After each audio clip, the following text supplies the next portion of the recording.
ఎనర్జీని ఛానలైజ్ చేసుకునేటువంటి చైతన్యం మాత్రమే. కాపులు ఆవేశపరులంటే ఆవేశపరులను ఎవడో నిందించినంత మాత్రాన ఆవేశం అనేటువంటిది తప్పు లక్షణం కాదు.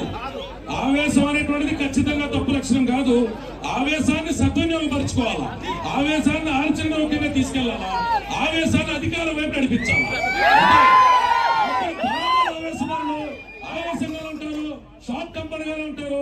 అరే పంజాబ్ లో సిక్కులకి అదే షార్ట్ టెంపర్ ఉంటే చెల్లుబాటు అవ్వట్లేదా? అవుతుందిగా, అవుతుందిగా. ఒక వర్గంగా ఉండి 30% ఓటు బ్యాంక్ ఉండి అధికారం చవి చూడకుండా మిగిలిన ఏకైక సామాజిక వర్గం భారతదేశంలో కూడా 10% ఉన్న వాళ్ళు కూడా అధికారం చవి చూడకుండా లేరు.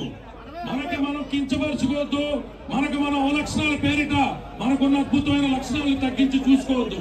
కాపులు ఆవేశపరులే, కాపులు ఖచ్చితంగా 10 మంది కోసం నిలబడ్డానికి ఆవేశపడతారు. చెప్తాను, వారం రోజుల క్రితం నాకు ఎంపీ దగ్గర నుంచి ఒక కాల్ వచ్చింది.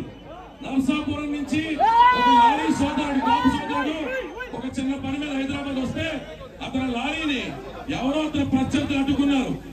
ఆ ప్రత్యర్థులు అడ్డుకుని మా అందరికీ ఫోన్లు చేసి అన్న మా లారీ లోడ్ అంతా ఇక్కడ ఆపారంటే ఎల్లే లోపల తన కోసం నిలబడ్డావాడు ఒక 16 ఏళ్ల కాపు యువకుడు అంటే సవాల్ చెప్పినటువంటి చౌకల సుధీర్ మనవాడు 16 ఏళ్ల కుర్రాడు. ఆ అబ్బాయి చదువుతున్నటువంటి ఇంజనీరింగ్ థర్డ్ ఇయర్. కానీ ఆ కుర్రాడు నిలబడి 10 మందికి సమాధానం చెప్తా ఉన్నాడంటే ఆ గొప్ప లక్షణాన్ని అవలక్షణం అందామా, గొప్ప లక్షణం అందామా? కాపులందరికీ నేను చెప్పేది ఒకటే, మీరు బాగా చదువుకున్నా చదువుకోకపోయినా, వ్యాపారాలు చేసినా చేయకపోయినా, డిసిప్లిన్ ఉన్నా లేకపోయినా మీలో ఉన్న ఆవేశాన్ని మాత్రం కించపరుచుకోవద్దని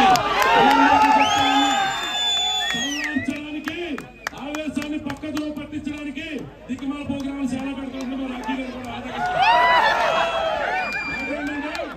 వాళ్ళు చెప్పారు నీతి సూక్తులన్నీ మనకి అప్లై అవుతాయి, అలాగే అప్లై అవ్వవు.